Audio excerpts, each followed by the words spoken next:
Hello, everyone, and welcome to episode 72 of the Hammer Territory podcast. I am your host, Brad Rowland, and we're actually crossing over with our friends at Foul Territory. The overlords of this podcast network are allowing us to spread the gospel a bit on the Atlanta Braves, who are playing great baseball. And I'm joined, as always, by my friend Scott Coleman. Scott, how are you feeling on this Wednesday into Thursday on the heels of a Braves sweep? Hey, Brad, I'm doing really well. And I mean, let's be honest. This is the best baseball the Atlanta Braves have played since the very earliest days of the season. They are now 13 games above 500. They have won 5 straight series. And just overall, they are playing much, much, much better than they were over some of those summer months. So really just encouraging signs across the board for the Braves and a really nice sweep this week over a pretty good Minnesota Twins team. That's right. Certainly not the expected result. Clearly was on the table on some level, but the Braves going on the road and taking all 3 from Minnesota was not something that anyone was forecasting necessarily. We should also tell everyone at the top of the show, whether you are listening on Hammer Territory or Foul Territory, to please subscribe to the Hammer Territory podcast. Anywhere you find podcasts, we're on Apple, we're on Spotify, Overcast, YouTube, etc. Ratings and reviews appreciated. Follow us on social media as well at Hammer Territory on Facebook, Twitter, and Instagram. But yeah, we'll go a little bit broad to start the show, talking about how well they've been playing. It's a good thing to point out that now won 5 consecutive series, have the Braves, and they're 12-4 in the last 16 games, 9-2 in the last 11, and they've now won 6 of the last 7 games. And I don't want to seem flippant, and what you said is correct 100%, but we should just drill down on this a little bit. It really is not hyperbole to say this has been their best stretch of baseball in 3 months, 4 months. It's not. It's kind of crazy for where the Braves have been the last several years, but for this season, it's been a lot of, one step forward, 2 steps back, as you often say on our show. But this is a large step forward at a pretty opportune time. Yeah, it felt like the Braves really needed to make hay in these last couple of weeks in the month of August, especially with how competitive the NL wildcard race is, and the fact that the Phillies have just not slammed the door in the division. Matter of fact, they left it open just enough, and here the Braves are. They are 5 back in the division, and pending Wednesday night's outcome, it looks like they will be 4 games ahead of the field for the final wildcard spot. And the Braves are, everyone felt like early in the season when they got off to the great start, I believe they were 19-7 at one point. Everyone just kind of looked around and it was like, yep, all right, Braves are going to do their usual thing and just kind of waltz to 100 wins.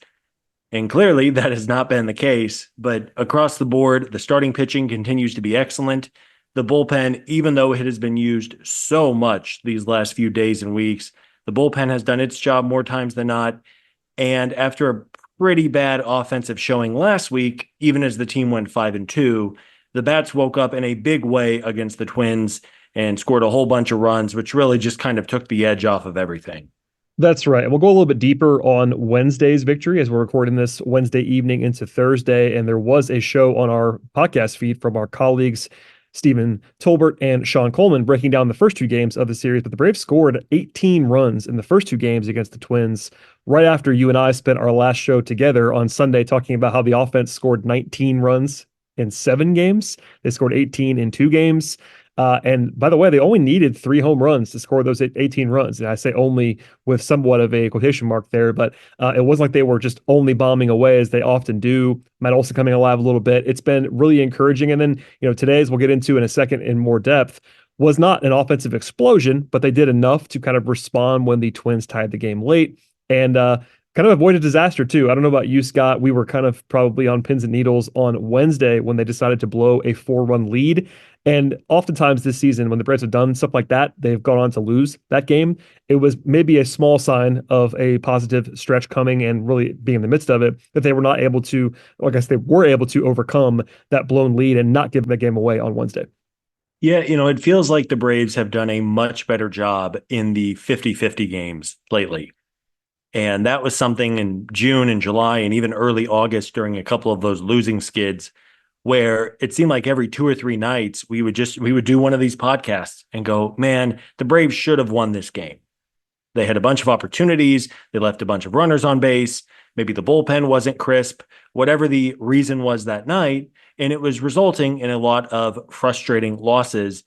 But lately, the Braves have done a much better job in that regard. They seemingly, anecdotally here, I don't have the numbers in front of me, but it feels like they have been better with runners in scoring position over the last couple days and weeks. The pitching has done a nice job of not giving up blow-up innings, which is so important. And again, I think we all just kind of felt deep down that despite all of the injuries, this team had another gear that it could hit. And if the last couple of weeks are any indication, they are playing their best baseball, arguably of the season, especially with all of the injuries and players kind of stepping up out of the blue. And it just kind of feels like, I mean, Brad, I don't want to say it's 2021 all over again because there are so many amazing things that need to happen and go right for a team to win the whole thing. But very much like 2021, you're talking about a team that probably underperformed for most of the season, had to withstand some injuries and just unfortunate play. But here they are, the last couple of days of August. They are red hot and playing really good, fundamentally sound baseball. And that, to me, sounds a lot like the formula from a couple of years ago. It certainly does. And while it might be repetitive for some of our every show listeners that we definitely appreciate, if you're not an every show listener to this podcast, we should at least just say out loud that Braves have been incredibly banged up this season. Similar, I guess, probably even worse than they were in that 2021 run before they got healthy, before they made trades at the deadline, and then, of course, won the World Series. But the fact that they were basically back to 13 games above 500 for the first time in 3.5 months, that's a positive thing, but it's also a reminder that they've had to kind of tread water for the last 3.5 months. It was down, it was up, it was down, it was up. And a lot of that is the challenges with the roster. Even right now, they're battling injuries and they have guys out and they're trying to navigate all this without Austin Riley's been out right now. And we don't have to go through the whole laundry list, but it's been the pitching all the way through. And then the lineup in recent days, this patched together lineup featuring like tonight with Luke Williams, for instance. Like there's guys you never would have thought would have been fixtures or at least partial fixtures in late August for a team that is as loaded as the Braves seem to be coming into the year. But everyone's kind of done it. It's been maybe a little bit of smoke and mirrors, but look, that kind of has to be what it is when you are as hurt as the Braves have been. And without litigating all of that again, it does feel like, knock on wood or knock on whatever you'd like to choose to knock on at this point in time, that they are putting it all together at the right time. And just little things too, like Luke Williams on Wednesday night got a surprise start for Gio Urshela. And everyone was like, oh, man, okay. And Luke Williams ends up coming with maybe the biggest hit of the night with a 2-run double late in the game. He had a double earlier as well, and he had a really nice diving catch. And, you know, it's just that was such a theme for the Braves during this run of divisions where the stars were good, but they somehow, some way, seemed to find players on the margins who would have really good seasons. Or maybe not even good seasons, but just good stretches of weeks or months at a time. And you need players like that to step up if you're going to make the playoffs and make a deep run into the playoffs. It really does sometimes fall on maybe not the top dozen players on your roster. And especially lately, Whit Merrifield, Ramon Laureano, Gio Urshela, Jorge Soler's had some nice moments since coming over. You go on and on down the list. You need guys like that to step up if a team is going to weather the storm and ultimately reach their goal of making the postseason. You're right. And, later on, we're going to preview as we get into this podcast. It's kind of an interesting time to be as upbeat as we are because the Braves now go to Philadelphia for 4 games that we'll kind of preview at the end of this podcast. In between, we will dive into the game on Wednesday. But first, a word from our friends at Foul Territory, actually, on Thesis. Let's talk about procrastination. You know when you have millions of things to do, but we end up getting lost in our phones? I've been working with a new secret weapon to kick procrastination to the curb, Thesis. Thesis is a brain-boosting supplement made with natural ingredients to support faster reaction times, speed up mental activation, and help improve concentration. For a limited time, FT listeners can save $60 on their first subscription order with code FOUL at takethesis.com. That's $60 off your first order at TAKETHESIS.com with promo code FOUL. As a parent with multiple jobs, a lot on my mind, and a high bar for wellness goals, I'm looking for an edge to improve productivity and focus, and that's hitting for me with Thesis. So take the free 3-minute quiz to find out what your brain needs. Head to takethesis.com and use code FOUL to save $60 on your first subscription order when you sign up for Thesis. That's $60 off your first order at TAKETHESIS.com with code FOUL. Maximize your mind with Thesis today. Okay, Scott, let us dive in a little bit more in depth to Wednesday's victory for the Braves. It was led off by a guy you mentioned only a few seconds ago in Jorge Soler, who has been a big baton contributor with his bat in particular.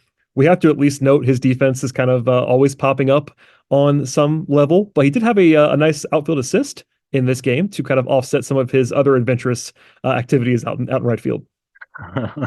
Yeah, I mean, Jorge looks like a guy who basically hasn't played the outfield in 3 years. And that's really no fault of his own. I mean, he signed big contracts to be a DH, and that's what he was. It was also just kind of like unbelievable how copy paste the blooper down the right field line was tonight, because that was almost identical to the play that Jorge had an issue with about a week ago in a similar Chris Sale start, where a ball just somehow landed down the right field line, just inches from the foul line, and then bounced into the stands. I mean, I was like, whoa, is this deja vu? Look, man, Jorge, he has shortcomings defensively. There was no mystery about that. When the Braves traded for him, everyone was excited for the bat, but had to kind of wonder out loud about just what his defense would be. And I think you just have to hope that when the Braves play the most important games of their season, that the baseball gods will shine a little bit of light on the team and maybe not have these bloopers go to right field, because it feels like every couple of nights for Jorge, there is some kind of adventure. And really, it just comes down to batted ball luck and just a matter of a foot or a couple of feet. I will try not to bore everyone with this, but the Braves have been pretty unfortunate with batted ball luck all year long, and it's kind of on brand to that end that he's been tested in the way he has been. But maybe there is a little bit of a get out of the way now situation with the outfield defense with Jorge, because the bat's been there, and that's why they traded for him, of course. Speaking of run prevention, we should get into Chris Sale, who was once again fantastic. It feels like this is a recurring bit that you and I do, or Steven or Sean do, all of us do every 5 days, basically, is talk about how great Chris Sale is. He did have one jam that he ran into post Soler gaff in the fourth, but escaped from that as only he can. Got through 6 innings. He actually did throw a season high 109 pitches, so something to keep an eye on there, but allowed 1 run, 6 strikeouts, 1 walk. I won't give all the numbers, Scott, but the season-long numbers are preposterous. He remains, at least in the betting market and in the eyes of me anyway, I won't speak for you, but for me, he is pretty clearly the Cy Young frontrunner right now at the end of August, and there's still a month to go, but Chris Sale has been everything the Braves could have possibly imagined and more. Oh, yeah. I mean, short of injury, and I am knocking on every piece of wood within a 10-mile radius, Chris Sale is going to be the Cy Young in the National League. I would be shocked if he's not. And I mean, what does it say about a guy when he can go out there, throw 6 innings, only give up the 1 run, strike out 6, only walk 1 batter? And it also kind of felt like it wasn't even like the best that we have seen from Chris this season. He's just been ridiculous. What a comeback story. And I mean, you talk about players who have had just such an enormous impact after being traded for in the offseason. I mean, again, we've said it many times on this show over the last 5 months, but what a trade for Alex Anthopoulos in the front office. I mean, truly the move of the offseason, I would argue, him and maybe Juan Soto. I mean, we have run out of superlatives to say how good Chris Sale has been this season. That's right. And a couple of just fun stats that I won't list them all again, but Chris Sale has an ERA, including today, of 2.58 for the season, and he has actually underperformed his FIP by about a half run. His FIP is 2.06. There's no spoken mirrors here. 11 and a half strikeouts per 9, 2 walks per 9. Like, all of the underlying data looks even better, arguably, than his ERA, and his ERA is really awesome in itself. Well, and I mean, you can make a decent argument. This is the greatest Chris Sale has ever been. And this is a guy who's going to be like a fringe Hall of Famer if he can finish out his 30s on a good note. I mean, we know that at once upon a time, Chris Sale had a real claim to being the best pitcher on planet Earth. And at least through 5 months, Brad, I mean, he absolutely has a claim to that once again. He has been so good really since day one, and just a fantastic year for the very, very likely comeback player of the year. somebody tagged us on Twitter during the game because I think it was actually during the bases loaded escape. And I guess angry Chris Sale is a personal favorite of Braves fans because it feels like when he actually has to ramp it up every once in a while, he gets frustrated and he kind of has to throw a little bit harder and basically is even better somehow because he could just like find 98 somewhere in his arm. It's actually kind of wild to see him get ramped up because he's already awesome. And it's like, oh, there's the old frustrated man coming out in Chris Sale on the mound. Yeah, I think Sale hit 99.2 in his most recent start.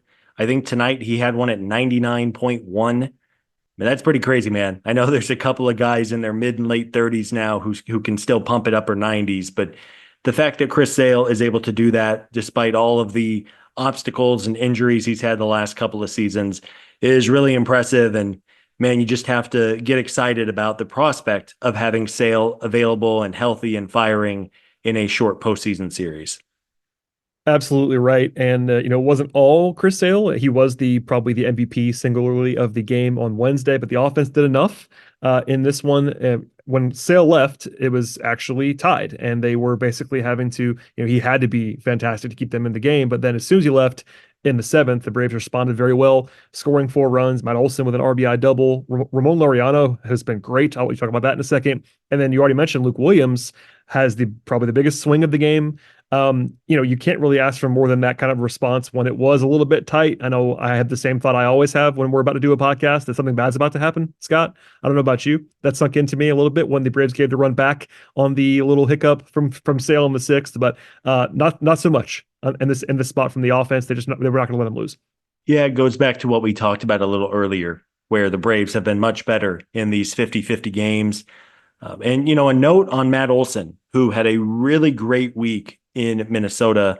A friend of the program, Mark Bowman, the longtime Braves beat reporter, had an article a couple of days ago talking about some adjustments that Matt Olson has made to his swing. Nothing revolutionary or anything dramatic, but it's a small sample. But so far, Matt has been much better since making those adjustments. And we have seen over his 3 years in Atlanta that he is a pretty streaky hitter. He has very high highs and pretty low lows. But if Matt has made some kind of adjustment here, I think our co-host Stephen Tolbert is the king of the movement of Matt Olson needs to be good for this Braves team to hit its ceiling. And again, we're only talking about a couple of days since Olson has made the adjustment, but all good signs there. And then for Luke Williams to deliver that big hit, again, we talked about it, just needing players on the fringe to step up when they're called upon to kind of break the game open and make it 5-1 instead of 3-1, especially knowing that your bullpen was pretty short and you had Luke Jackson warming up was no small thing. Yeah, and to that point, Matt Olson has now like an 870, I believe, OPS in the month of August, which isn't like anything crazy for Matt Olson, but is kind of where you would expect him to be, and even better than that in recent days. And Ramon Laureano has been basically a godsend to this team, like out of nowhere. I mean, totally off the scrap heap, all that. He has a 138 WRC plus since joining the Braves. That includes the big RBI single that he had to give the Braves a little bit of cushion before the Luke Williams double in this game. So it's been a total team effort. Hopefully they get Riley back at the very end of the season, going into the playoffs, of course, not to get too greedy, of course, but already without Acuna, we all know the story at this point in time, but they do need Olson. I totally am with Steven on that. Matt has, I guess somewhat quietly gotten back into a reasonable range because he's been struggling for most of the season, but it is not necessarily these stars and the star approach. Basically every time the whole lineup was a bunch of stars coming into the year. Ozuna's been there all year for them. He's been their best hitter by a large margin, but when you start throwing in Soler, the real version of Matt Olson, etc., it looks deeper and better on a nightly basis. Well, and I think that Ramon Laureano has played so well that, you have to keep running him out there every single night, right? And they are. I mean, we don't have to go crazy down this rabbit hole, but Jared Kelenic has not been playing very well. He's not been playing very much in recent days, and it's not for part of that's that he's not playing well, but Laureano is just forcing himself in the lineup, and I'm totally fine with that. Am I going to tell you that it's going to sustain forever? Maybe not. But right in the hot hand here makes complete sense to me. And overall, as we'll get into when we talk about the Phillies series in just a second, Brian Snitker is not fooling around right now. They're riding the bullpen arms. He's riding the hot hands. Like they're definitely in win now mode in a way that they're not always doing with this team. Yeah, you would like to think that maybe the more conservative or laid back approach that this team employed for months at a time, even if it drove us nuts when they would call up Bryce Elder or Alan Winans or whoever for a start, you would hope that that would pay dividend down the stretch. The Phillies have not been very good for the last maybe month and a half. They haven't been bad, but I think they've been hovering around 500 in the second half, and they just aren't on their torrential pace that they were earlier in the year. And you would hope that the Braves are relatively fresh, and we talked about some of the players who are giving them unexpected contributions. But yeah, I mean, Ramon Laureano, I know we have sung his praises quite a few times on the show, but what a sign off the scrap heap. Him, Merrifield, I mean, those two in particular have been so, so good for this team. And I mean, right now, it's kind of hard to imagine a lineup without Ramon Laureano in it. What a weird sentence that is, Scott. But I think you're right. As we all predicted back in March 30th, as we were doing our season predictions, Ramon Laureano and Whit Merrifield, the lifeboat for this team that has had to deal with so much. It just absolutely sounds insane, but people that are watching every game will definitely tell you that is the case at this very moment. Okay, Scott, let us dive into the Philly series. We've arrived. We talked about how well the Braves are playing. They're on this great run. Just one more time here. They've now won 12 of their last 16 games and 9 of their last 11 games. But the big showdown has been looming all week long. It is the last time the Braves and Phillies will play each other in the regular season. It's a 4-gamer. It's in Philadelphia. They just played about a week ago in Atlanta, and we teased it earlier, but a 5-game deficit right now in the National League East, as close as it's been in about 3.5 months. How are you feeling about this? Because I think it's very simple to say the Braves have to win this series or the division race is probably not going to be attainable. Yeah, you do the quick math, 5-game deficit. So if they split, obviously, it stays at 5 games with about a month to go. That's not impossible, but I think you would say with a straight face that Philadelphia has a large advantage in that situation. Yeah, it is not over if they split. I will definitely grant that. Yeah. Maybe not looking great, but it is not over. If the Braves can win the series, if they take 3 out of 4, then the deficit is only 3 games. And then it's like, full capital letters, it's on. If the Braves lose the series, the East is basically over. I mean, what well, you're back to 7, or like, God forbid if it gets swept, they'll be down by 9, and it's obviously over. But even if they lose 3-1 would be a 7-game deficit. It's not completely over at that point with 4 weeks to go, but you certainly would have to say they would be a single-digit percentage if they were to lose the series. Yeah. So biggest series of the season, probably of the whole season, is going to be this 4-gamer in Philly. The Phillies have their 4 big starters going, and the Braves will not have the benefit of Chris Sale. So that, just to begin without even throwing a pitch, I think the odds are stacked against the Braves a little bit.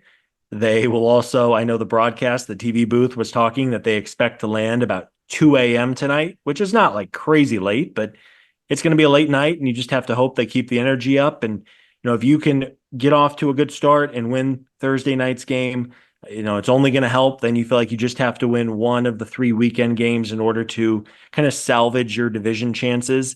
And overall, the Braves have done a nice job against the Phillies this season. They're 6-3, and we just saw these 2 clubs last week, and it was 3 50-50 games, and the Braves were able to come out and take 2 out of 3. Yeah, certainly this is not exactly the most favorable matchup in terms of pitching for the Braves. Of course, it's also in Philadelphia, so all things equal, you'd rather play in Atlanta. Philadelphia is a renowned home field advantage. You can debate how much that's worth in a regular season series, but it's worth something. And then Chris Sale, who we just talked about as the best pitcher in the National League this year, is not going to be going in the series. And that's a crazy quirk, by the way. Scott, he's only going to face the Phillies once all year long without getting injured at any point. He's been healthy all year. Yeah. And it was in game 3 of the season. So I don't know. I mean, if these 2 clubs meet in October, could it be a small advantage that the Phillies have not seen Sale in 6 months? Probably. I mean, at the end of the day, it just comes down to execution and locating your pitches. But I guess if this was going to be Sale's 4th start against the Phillies, they probably would have a better approach and better idea of what was going to work and not work against him. You would think so. And on the other side, this is more of a funny thing than anything else if you are a Braves fan. Not so much if you're a Phillies fan, but the Phillies had their top four, as you mentioned. But Taijuan Walker pitched today for Philadelphia on Wednesday. He's been a good pitcher for a long time, but he's probably their fifth guy right now. He had one of the crazier lines you'll ever see. He finished with 13 hits allowed and did not get a strikeout. They basically just left him out there to die today. They lost 10-0.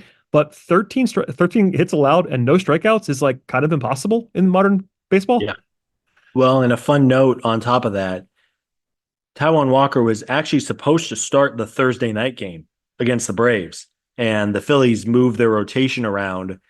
So now it'll be Christopher Sanchez, who's been quite good this season. So Yeah. I think even though the Phillies got beat up pretty bad, in a way, losing 10-0 is not like the absolute end of the world, because everybody kind of gets a breather and you just say, okay, won the series, let's move on. But yeah, I mean, that's 13 hits, no strikeouts is tough to do. The Phillies treated that game today like it was a game that didn't matter to them, let's just say. And I understand why. Yeah. Obviously, they all matter, but that's one that they kind of punted and it made some sense. Individually, the pitching matchups are all really appealing. I would say probably the least sexy is the first one. You mentioned Sanchez is good. I agree with you. Charlie Morton is my guy, but has not had this great season by any means. It's been fine. That's Thursday. And also, what do you think about the bullpen? Because the Braves have been, let's just say, not shy in recent days about leaning on their best guys. Iglesias and Jimenez, who are their eighth and ninth guys, inning guys, both pitched on Tuesday and Wednesday. And both went more than an inning on Tuesday.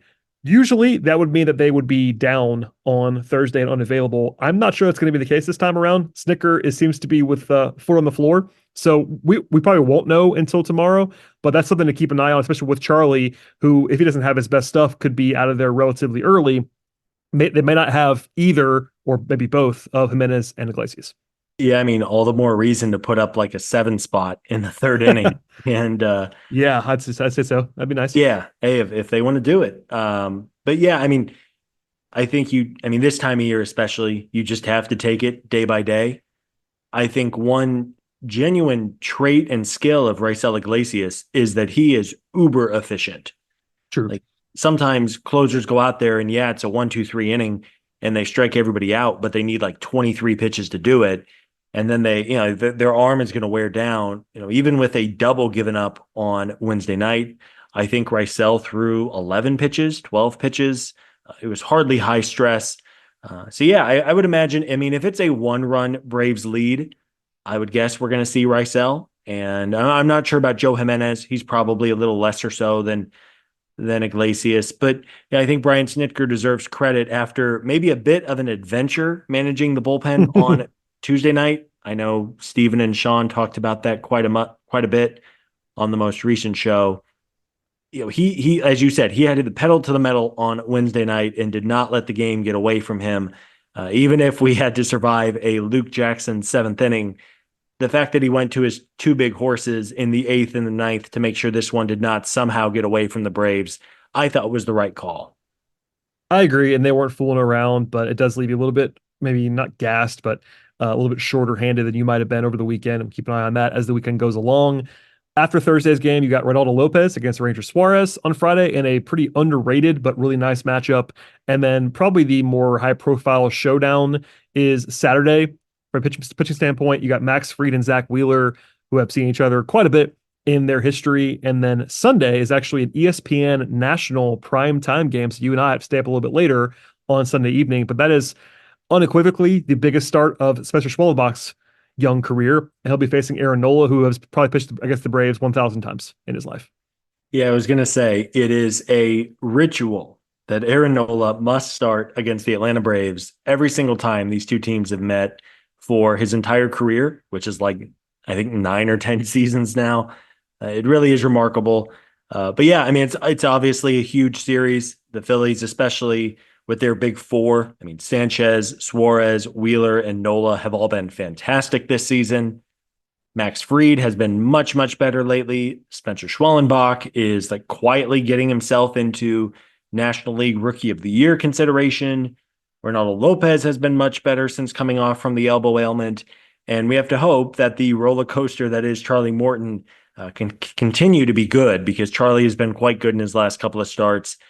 So a very, very big series. Let's hope the Braves, at bare minimum, can win 2 of these games. And hey, if they win 3, game on. And I mean, dear God, Brad, if somehow they swept, I mean, that would be alarm siren going off in Philadelphia. To listen to talk radio in that city for even 10 minutes on Monday afternoon would be crazy. But hey, let's just hope the Braves keep rolling here, keep the wins up, and should be a fun series in Philadelphia, to be sure. Certainly nothing is a given, but I tend to agree that would be a fun, maybe hate listen for Phillies people and love listen for us if that were to go the way that the Braves are looking for it to go. And to your point, the Phillies, I believe, are still, even including today's blow up by Walker, number 1 in all of baseball in starting pitcher WAR. They've been great, and it's been these 4 guys the Braves are about to face that have been responsible for the lion's share of that. So a uphill battle, to be sure, difficult situation, but that's what makes it all the more impressive and really notable and meaningful that the Braves just did what they did entering the series. They made it to where, I would say probably 2 weeks ago, Scott, if we were talking about this, we would have been like, all right, the Braves have to win 3 or 4 of these games in Philadelphia. Now, I feel like if they go 2-2, it isn't going to be dour. We won't be thrilled by that, but 2-2 is no longer a disaster in the way that it was probably going to be if the Braves hadn't just won 12 to 16 games. Yeah, and obviously, too, the fact that the Braves are now firmly in that wild card picture, I think takes off some of the stress a little bit, maybe some of the edge. As we're recording, the Padres lost tonight. The Mets are losing, although they're playing Arizona, so it's kind of one hand in the other. But regardless, a very, very profitable couple of nights for the Braves in Minnesota.